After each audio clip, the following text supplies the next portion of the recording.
ಇವತ್ತು ದಕ್ಷಿಣ ಕನ್ನಡ ಉಡುಪಿ ಜಿಲ್ಲೆಯ ಉಭಯ ಜಿಲ್ಲೆಗಳಲ್ಲಿ ಎಲ್ಲ ಸ್ಥಳೀಯ ಆಡಳಿತ ಸಂಸ್ಥೆಗಳ ಎದುರು ಸುಮಾರು 399 ಮಹಾನಗರ ಪಾಲಿಕೆ, ನಗರ ಪಾಲಿಕೆ, ಗ್ರಾಮ ಪಂಚಾಯತ್, ಪುರಸಭೆ, ನಗರಸಭೆಗಳ ಎದುರುಗಡೆಗಳಲ್ಲಿ ನಾವು ಭಾರತೀಯ ಜನತಾ ಪಾರ್ಟಿಯ ವತಿಯಿಂದ ದೊಡ್ಡ ಪ್ರಮಾಣದಲ್ಲಿ ಇವತ್ತು ಪ್ರತಿಭಟನೆ ನಂಬಿಕೊಂಡಿದ್ದೇವೆ.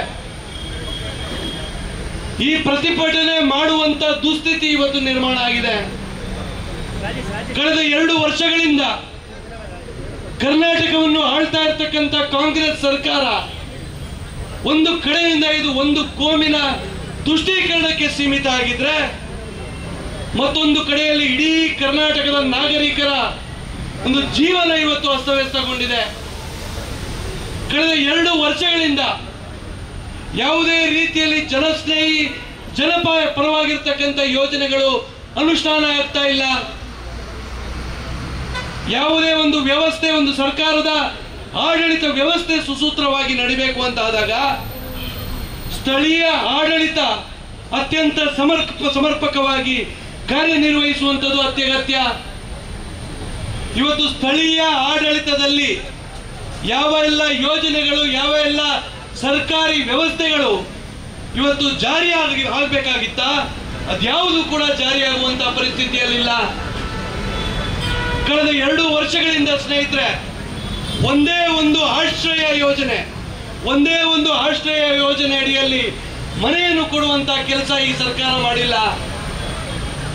ಬಡವರಿಗೆ, ದೀನ ದಲಿತರಿಗೆ, ಹಿಂದುಳಿದವರಿಗೆ ಏನು ಸರ್ಕಾರ ಮನೆಗಳನ್ನು ಆಶ್ರಯ ಯೋಜನೆ ಮುಖಾಂತರ ನಿರ್ಮಾಣ ಮಾಡಿ ಕೊಡಬೇಕಾ?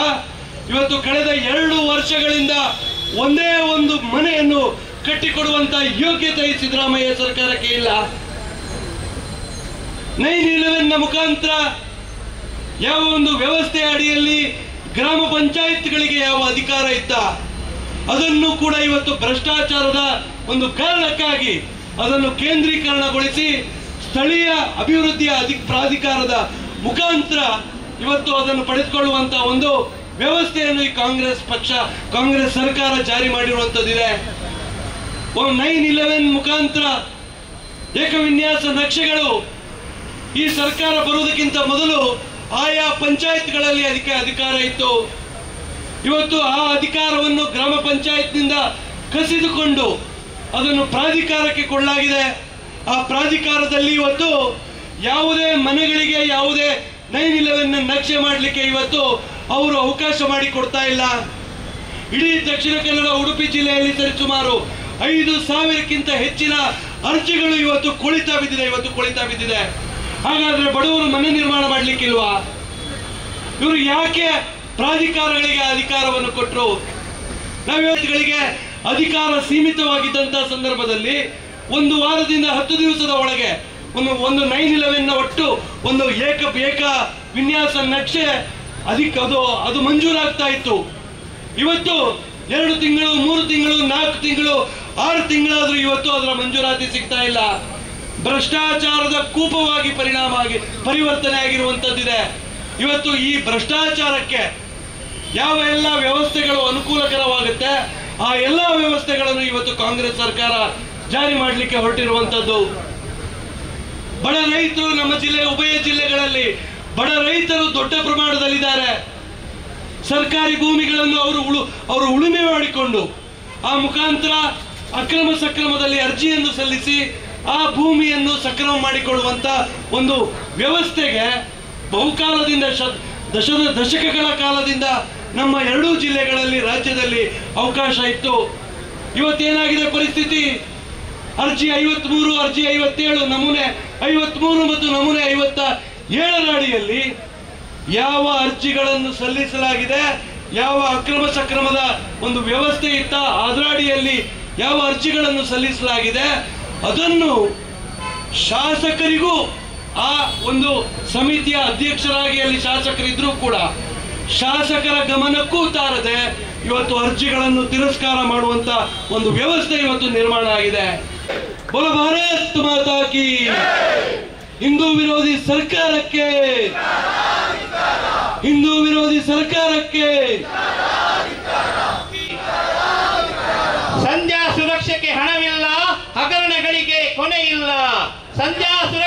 ಕಣವಿಲ್ಲ. ಸಿಎಂ ಮುಡದಿಗೂ ಮೂಡ ಕಾಂಗ್ರೆಸ್ ನನಲ ಬೋಡ. ಸಿಎಂ ಮುಡದಿಗೂ ಮೋಡ ಕಾಂಗ್ರೆಸ್ ಸರ್ಕಾರ ನನಲ ಬೋಡ. ಸಿಎಂ ಮುಡದಿಗೂ ಮೂಡ ಕಾಂಗ್ರೆಸ್ ಸರ್ಕಾರ ನನಲ ಬೋಡ.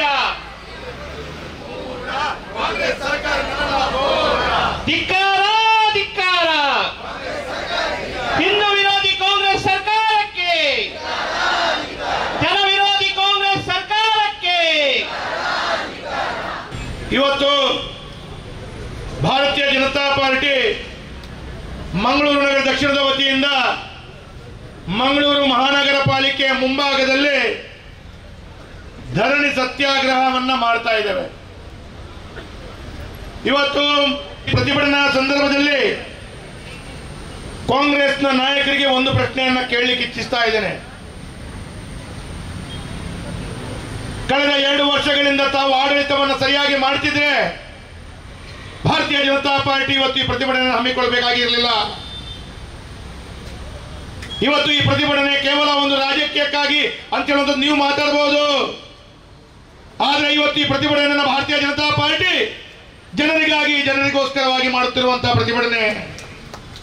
ಇವತ್ತು ಈ ಜನರಿಗಾಗಿ ಜನರಿಗೋಸ್ಕರ ಭಾರತೀಯ ಜನತಾ ಪಾರ್ಟಿ ನಿತ್ಯ ನಿರಂತರವಾಗಿ ಪ್ರತಿಭಟನೆಯನ್ನು ಮಾಡ್ತಾ ಇದೆ. ಎಲ್ಲೋ ಒಂದು ಕಡೆ ಭಾರತೀಯ ಜನತಾ ಪಾರ್ಟಿಯ ಸಂಘಟನೆಗಾಗಿ ಮಾಡ್ತಾ ಇಲ್ಲ. ಸರ್ಕಾರದ ಇಲಾಖೆಯಲ್ಲಿ ದಿನನಿತ್ಯ ಮಂಗಳೂರಿನ ನಾಗರಿಕರು ಪಡುವಂತಹ ಕಷ್ಟ,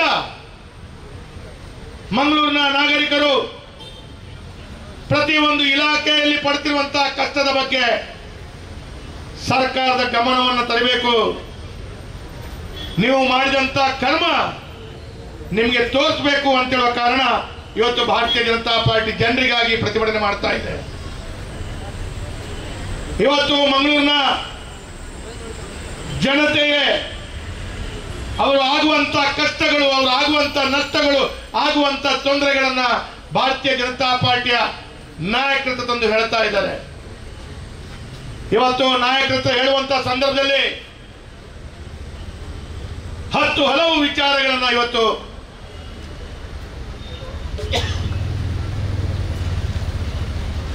ಈ ಭಾಗದ ಬಂಧುಗಳು ಮತ್ತು ಈ ಭಾಗದ ನಿವಾಸಿಗಳು ಬಂದು ನಮ್ಮ ಹತ್ರ ತಿಳಿಸ್ತಾ ಇದ್ದಾರೆ.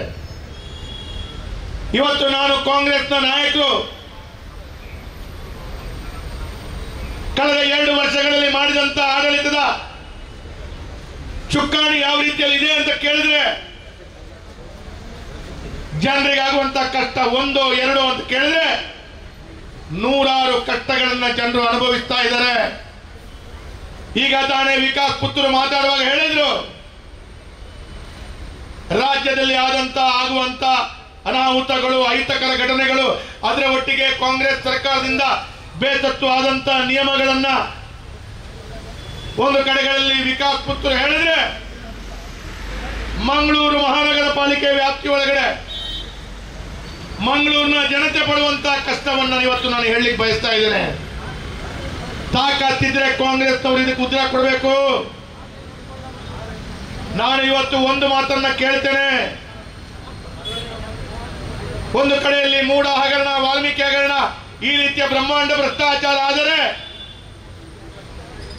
ಇನ್ನೊಂದು ಕಡೆಗಳಲ್ಲಿ ಮಂಗಳೂರಿನಲ್ಲಿ ಆಗುತ್ತಿರುವಂತಹ ತೊಂದರೆಗಳು. ಇವತ್ತು ನಾನು ಒಂದು ಮಾತನ್ನ ಈ ಸಂದರ್ಭದಲ್ಲಿ ಕಾಂಗ್ರೆಸ್ನ ನಾಯಕರು ಭಾರತೀಯ ಜನತಾ ಪಾರ್ಟಿ ಧರಣಿ ಸತ್ಯಾಗ್ರಹದಲ್ಲಿ ಸರಿಸುಮಾರು 25 ವಿಚಾರಗಳನ್ನ ಸಾರ್ವಜನಿಕರ ಮಧ್ಯದಲ್ಲಿಟ್ಟಿದೆ. ಕಾಂಗ್ರೆಸ್ ಸರ್ಕಾರ ರಾಜ್ಯವನ್ನ ಆಡಳಿತ ಮಾಡ್ತಾ ಇದೆ.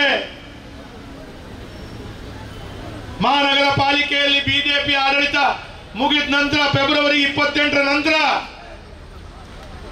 ಅಂದ್ರೆ ಈ ವರ್ಷದ ಮಾರ್ಚ್ 1ನೇ ತಾರೀಕು ನಂತರ ಮಹಾನಗರ ಪಾಲಿಕೆ ಆಡಳಿತ ಕೂಡ ಕಾಂಗ್ರೆಸ್ ಪಾರ್ಟಿಯ ನೇತೃತ್ವದಲ್ಲಿ ನಡೀತಾ ಇದೆ. ಅಧಿಕಾರಿಗಳು ಕಾಂಗ್ರೆಸ್, ಇವತ್ತು ರಾಜ್ಯದ ಸರ್ಕಾರದ ಅಧಿಕಾರಿಗಳು. ಹಾಗಾಗಿ ಇವತ್ತು ಜಿಲ್ಲಾಧಿಕಾರಿಗಳು ಮತ್ತು ಮಹಾನಗರ ಪಾಲಿಕೆಯ ಕಮಿಷನರ್ ನೇತೃತ್ವದಲ್ಲಿ ಕಾಂಗ್ರೆಸ್ನ ಅಧೀನದಲ್ಲಿರುವಂತಹ ಅಧಿಕಾರಿಗಳು ಮಹಾನಗರ ಪಾಲಿಕೆ ನಡೆಸ್ತಾ ಇದ್ದಾರೆ. ನಾನಿವತ್ತು ಒಂದು ಪ್ರಶ್ನೆಯನ್ನ ಜಿಲ್ಲಾ ಉಸ್ತುವಾರಿ ಮಂತ್ರಿಗಳಿಗೆ ಕೇಳ್ತೇನೆ. ಇವತ್ತು ಮಂಗಳೂರಿನಲ್ಲಿ ಕಳೆದ ಒಂದು 10-25 ದಿವಸಗಳಲ್ಲಿ ಮಂಗಳೂರಿನಲ್ಲಿ ಬಹಳ ದೊಡ್ಡ ರೀತಿಯ ಪ್ರಕೃತಿ ವಿಕೋಪ ಆಯಿತು. ಫೆಬ್ರವರಿ 28ನೇ ತಾರೀಕಿಗೆ ನಮ್ಮ ಭಾರತೀಯ ಜನತಾ ಪಾರ್ಟಿಯ ಮಹಾನಗರ ಪಾಲಿಕೆ ಆಡಳಿತ ಮುಗಿದಿದೆ. ನಾನು ಶಾಸಕನಾಗಿ ನಾನು ಮತ್ತು ಭರತ್ ಶೆಟ್ಟಿ ಅವರು ಕಮಿಷನರ್ ಗಮನಕ್ಕೆ ತಂದಿದ್ದು, ಲೆಟರ್ ಕೊಡುವ ಮುಖಾಂತರ ಮಾರ್ಚ್ ತಿಂಗಳಲ್ಲಿ ಹೂಳೆತ್ತುವ ಕೆಲಸ ಕಾರ್ಯಗಳು ಮಾಡಿ. ಸ್ವಾಮಿ, ನೀವು ಮಾರ್ಚ್ ತಿಂಗಳಲ್ಲಿ ಹೂಳೆತ್ತಬೇಕಾದದ್ದು ಭಾರತೀಯ ಜನತಾ ಪಾರ್ಟಿ ಆಡಳಿತದಲ್ಲಿರುವಂತಹ ಸಂದರ್ಭದಲ್ಲಿ ಪ್ರತಿ ವರ್ಷ ಮಾರ್ಚ್ ತಿಂಗಳಲ್ಲಿ ಹೂಳೆತ್ತುವ ಕೆಲಸ ಕಾರ್ಯಗಳು ಮಾಡ್ತಾ ಇದ್ವಿ. ಕಳೆದ 5 ವರ್ಷದ ಭಾರತೀಯ ಜನತಾ ಪಾರ್ಟಿ ಆಡಳಿತದಲ್ಲಿ ಒಂದೇ ಒಂದು ಸಲ ಮಂಗಳೂರಿಗೆ ನೆರೆ ಬಂದದ್ದನ್ನ ತೋರಿಸಿ ಸ್ವಾಮಿ. ನೀವು ಮಾರ್ಚ್ ತಿಂಗಳಲ್ಲಿ ಹೂಳೆತ್ತಬೇಕಾದದ್ದು ನೀವು ಹೂಳೆತ್ತಿದ್ದು ಯಾವಾಗ ಪುಣ್ಯಾತ್ಮರೇ? ಮೇ ತಿಂಗಳಲ್ಲಿ ಹೂಳೆತ್ತುವ ಕೆಲಸ ಕಾರ್ಯಗಳ ಪ್ರಾರಂಭ ಮಾಡ್ತೀರಿ ನೀವು.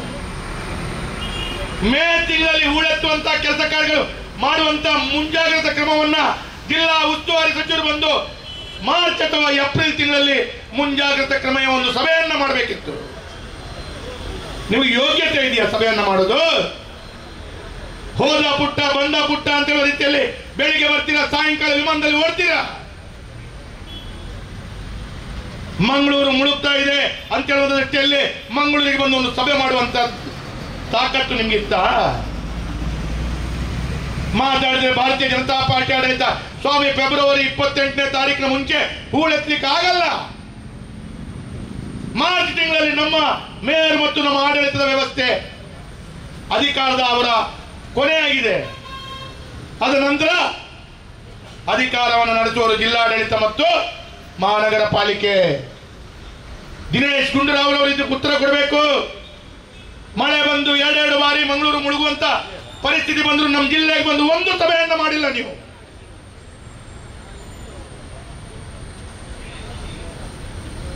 ಇವತ್ತು ಎಲ್ಲೋ ಒಂದು ಕಡೆ ಮಾತಾಡ್ತೀರಿ, ಮಳೆ ಬರಲಿಕ್ಕೆ ವೇದವ್ಯಾಸ ಕಾಮತ್ರ ಕಾರಣ, ಭರತ್ ಶೆಟ್ರು ಕಾರಣ, ಬ್ರಿಜೇಶ್ ಚೌಟ್ರು ಕಾರಣ, ಭಾರತೀಯ ಜನತಾ ಪಾರ್ಟಿ ಕಾರಣ. ನಾಚಿಕೆ ಆಗಬೇಕು ನಿಮ್ಗೆ. ಮಳೆ ಬಂತು ಯಾರ ಕಾರಣ ಸ್ವಾಮಿ? ಕೇರಳದ ಕಾಸರಗೋಡಿನಲ್ಲಿ ಮಳೆ ಬಂದು ತತ್ತರಿಸುವಂತ ಸಂದರ್ಭದಲ್ಲಿ ಯಾರು ಕಾರಣ ಸ್ವಾಮಿ?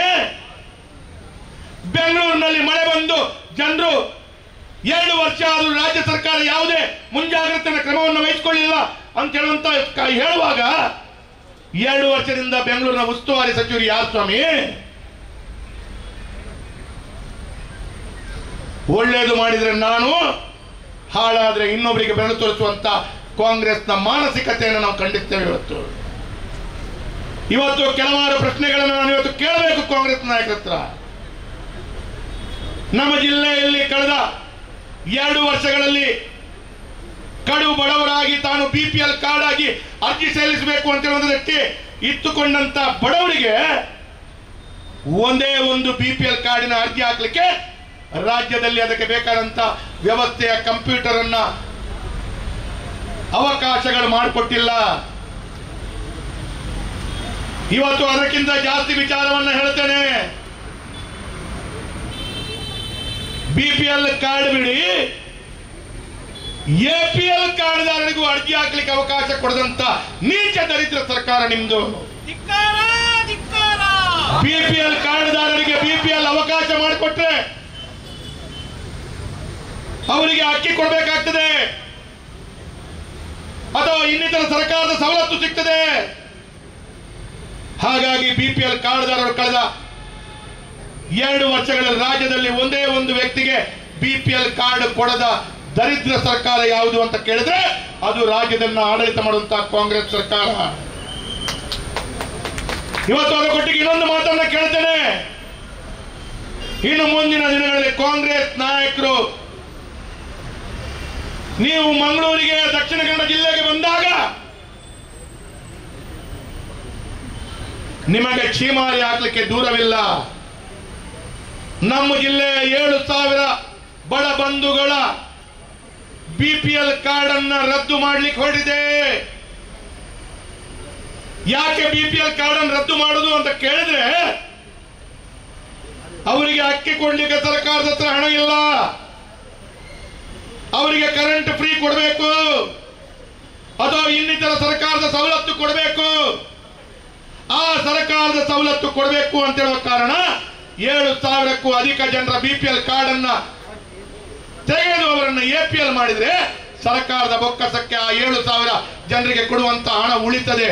ನಾಚಿಕೆ ಆಗಬೇಕು ನಿಮಗೆ ಮಾನ್ಯ ಮುಖ್ಯಮಂತ್ರಿಗಳೇ. ಸರ್ಕಾರದಲ್ಲಿ ಹಣ ಇಲ್ಲ ಅಂತ ಹೇಳಿದ್ರೆ ನಿಮ್ಮ ಐಷಾರಾಮಿ ಜೀವನದ ವ್ಯವಸ್ಥೆಯನ್ನ ಕಡಿತಗೊಳಿಸಿ, ನಿಮ್ಮ ಐಷಾರಾಮಿ ಹಿಂದುಗಡೆ ಮುಂದುಗಡೆ 10-20 ಕಾರುಗಳು ಓಡುವುದನ್ನು ನಿಲ್ಲಿಸಿ. ಅದು ಬಿಟ್ಟು ಬಡವರಿಗೆ ಕೊಡುವಂತ ಅಕ್ಕಿ ಪಡಿತರ ಚೀಟಿಯ ಮುಖಾಂತರ ಕೊಡುವಂತ ಅಕ್ಕಿಯನ್ನ ಬಿಪಿಎಲ್ ಕಾರ್ಡ್ದಾರರನ್ನು ಎಪಿಎಲ್ ಕಾರ್ಡ್ ಆಗಿ ಮಾಡಬೇಡಿ. ಬಡವರ ಶಾಪ ತಟ್ಟದೆ ಬಿಡಲ್ಲ ನಿಮಗೆ. ನಾನು ಹೇಳುವುದು ಸುಳ್ಳು ಅಂತೇಳಿ ಆದ್ರೆ ಮೊನ್ನೆ ನಮ್ಮ ಜಿಲ್ಲಾಧ್ಯಕ್ಷರ ಪತ್ರಿಕಾಗೋಷ್ಠಿಯಲ್ಲಿ ದಾಖಲೆ ಸಮೇತ ಕೊಟ್ಟಿದ್ದಾರೆ. ಇವತ್ತು ಇನ್ನೊಂದು ಮಾತನ್ನ ಕೇಳಬೇಕು. ಮಂಗಳೂರಿನಲ್ಲಿ ಇವತ್ತು ಮೂಡಾ ಕಚೇರಿ ಇದೆ. ನಗರದ ಅಭಿವೃದ್ಧಿಗಾಗಿ ಚಿಂತನೆ ಮಾಡಬೇಕಾದದ್ದು, ನಗರದ ಅಭಿವೃದ್ಧಿಗಾಗಿ ಪ್ಲಾನಿಂಗ್ ಮಾಡಬೇಕಾದಂತ ಮೂಡಾ ಕಚೇರಿ ಕಳೆದ 30-40 ವರ್ಷಗಳಿಂದ ಮೂಡಾ ಕಚೇರಿ ಕಾರ್ಯನಿರ್ವಹಿಸ್ತಾ ಇದೆ. ನಮ್ಮ ಸರ್ಕಾರದ ಸಂದರ್ಭದಲ್ಲಿ ಕೂಡ ಮೂಡಾ ಇಲಾಖೆ ಮುಖಾಂತರ ಪ್ಲಾನಿಂಗ್ ಅಥಾರಿಟಿನ ಮೂಡದ ಅಧ್ಯಕ್ಷರು ಮತ್ತು ಇನ್ನಿತರ ಅಧಿಕಾರಿಗಳು ಮಾಡ್ತಿರುವಂತ ಸಂದರ್ಭ. ಆದ್ರೆ ಇವತ್ತು ಮೂಡದ ಅಧ್ಯಕ್ಷರು ಸದಾಶಿವ ಉಳ್ಳಾಲ್ ಅವರು ಬಾಬಾ ಕಣ್ಣೀರು ಹಾಕ್ತಾ ಇದ್ದಾರೆ.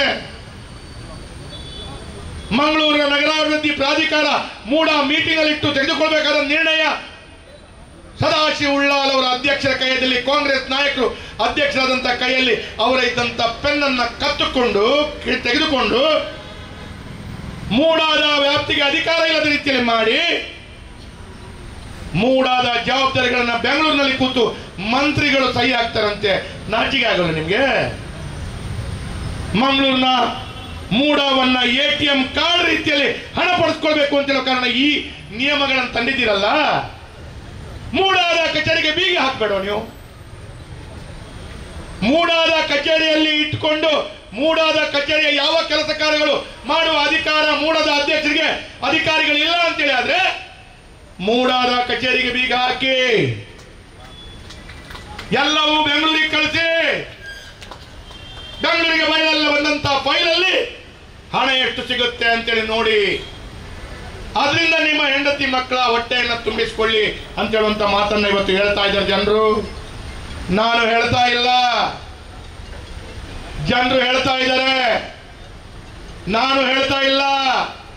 ಮೊನ್ನೆ ತಾಲೂಕು ಕಚೇರಿಯ ತಹಶೀಲ್ದಾರ್ ಕಚೇರಿಗೆ ಹೋಗಿ ಕೃಷ್ಣ ಬೈರೇಗೌಡ ಕಂದಾಯ ಮಂತ್ರಿ ಹೇಳ್ತಾ ಇದ್ದಾರೆ, ನೀವು ರೇಟ್ ಲಿಸ್ಟ್ ಹಾಕಿದ್ದೀರಾ,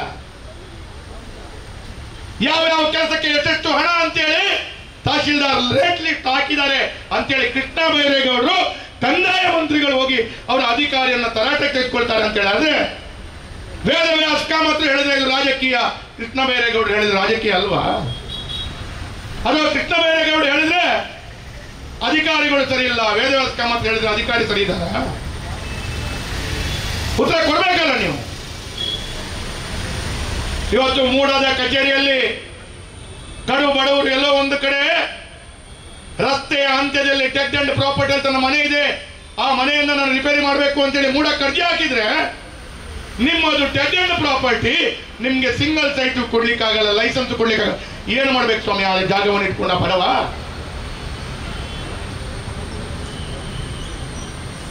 ಕೇಂದ್ರ ಸರ್ಕಾರ ಕೊಟ್ಟಂತ ಆಯುಷ್ಮಾನ್ ಭಾರತ್ ಅನ್ನು ರಾಜ್ಯದಲ್ಲಿ ನೀವು ಅನುಷ್ಠಾನ ಮಾಡಿಲ್ಲ. ಕೇಂದ್ರ ಸರ್ಕಾರ ಕೊಟ್ಟಂತ ಆಯುಷ್ಮಾನ್ ಭಾರತ್ 70 ವರ್ಷದ ಮೇಲ್ಪಟ್ಟರಿಗೆ ಅವಕಾಶಗಳು ಸಿಗಬೇಕಿತ್ತು, ಸಿಗ್ತಾ ಇಲ್ಲ. 70 ವರ್ಷದ ಮೇಲ್ಪಟ್ಟ ಬಡವರಿಗೆ, ಹಿರಿಯ ನಾಗರಿಕರಿಗೆ ಕೇಂದ್ರ ಸರ್ಕಾರದ ಆಯುಷ್ಮಾನ್ ಭಾರತ್ ಮುಖಾಂತರ ಲಾಭ ಸಿಗ್ತದೆ, ಇದರಿಂದ ಮೋದಿ ಅವರಿಗೆ ಪ್ರಯೋಜನ ಆಗುತ್ತೆ ಅಂತ ಹೇಳಿ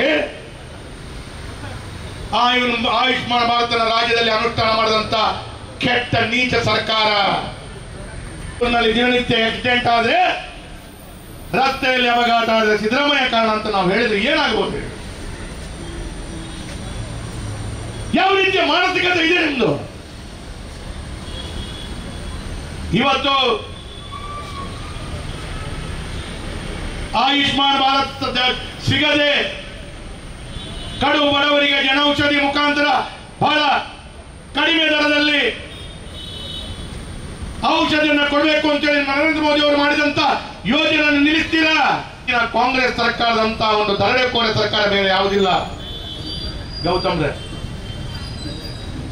ಯಾಕೆ ಈ ಮಾತನ್ನ ಕೇಳ್ತೇನೆ ಅಂತ ಹೇಳಿದ್ರೆ, ಭಾರತದಲ್ಲಿ ಯಾವುದೇ ಸರ್ಕಾರ, ಇದನ್ನು ಬಹಳ ಗಮನವಿಟ್ಟು ಕೇಳಿ, ಭಾರತದಲ್ಲಿ ಯಾವುದೇ ಸರ್ಕಾರ ಈ ಹಿಂದೆ ಬಂದಿರಬಹುದು, ಇನ್ನು ಮುಂದೆ ಬರಬಹುದು, ಹುಟ್ಟುವವರಿಗೆ ಮತ್ತು ಸಾಯುವವರಿಗೆ ಅನ್ಯಾಯ ಮಾಡ್ತಾ ಇರದಂತ ಸರ್ಕಾರಗಳು ಬಂದಿದ್ದವು. ಆದ್ರೆ ಈಗ ಏನಾಗಿದೆ, ನಾಳೆ ಹುಟ್ಟುವವರಿಗೆ ಭಾರತೀಯ ಜನತಾ ಪಾರ್ಟಿಯ ಆಡಳಿತದ ಅವಧಿಯಲ್ಲಿ ಹುಟ್ಟುವಂತವರಿಗೆ ಜನನ ಪತ್ರವನ್ನ ಬರ್ತ್ ಸರ್ಟಿಫಿಕೇಟ್ಗೆ ನಮ್ಮ ಸರ್ಕಾರದ ಅವಧಿಯಲ್ಲಿ 5 ರೂಪಾಯಿ, ಹುಟ್ಟುವವರಿಗೆ ಖುಷಿಯಲ್ಲಿ 5 ರೂಪಾಯಿಯಲ್ಲಿ ಜನನ ಪತ್ರ ಬರ್ತ್ ಸರ್ಟಿಫಿಕೇಟ್ ಅನ್ನು ನಾವು ಕೊಡ್ತಿದ್ವಿ. ಎಲ್ಲ ಒಂದು ಕಡೆ ಜೀವವನ್ನು ಕಳ್ಕೊಂಡಂತ ಸತ್ತವ ಕುಟುಂಬದವರಿಗೆ ಕಣ್ಣೀರು ಬರಬಾರದು ಅಂತೇಳಿ ಮರಣ ಪತ್ರ ಡೆತ್ ಸರ್ಟಿಫಿಕೇಟ್ ಕೂಡ 5 ರೂಪಾಯಿ ಇತ್ತು.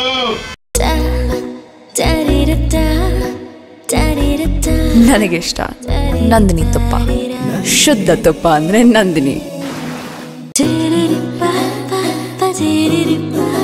ಪರಿಶುದ್ಧ ನಂದಿನಿ ಹಾಲಿನಿಂದ ತಯಾರಿಸಿದ ನೈಜ ನಂದಿನಿ ಐಸ್ ಕ್ರೀಮ್ಸ್.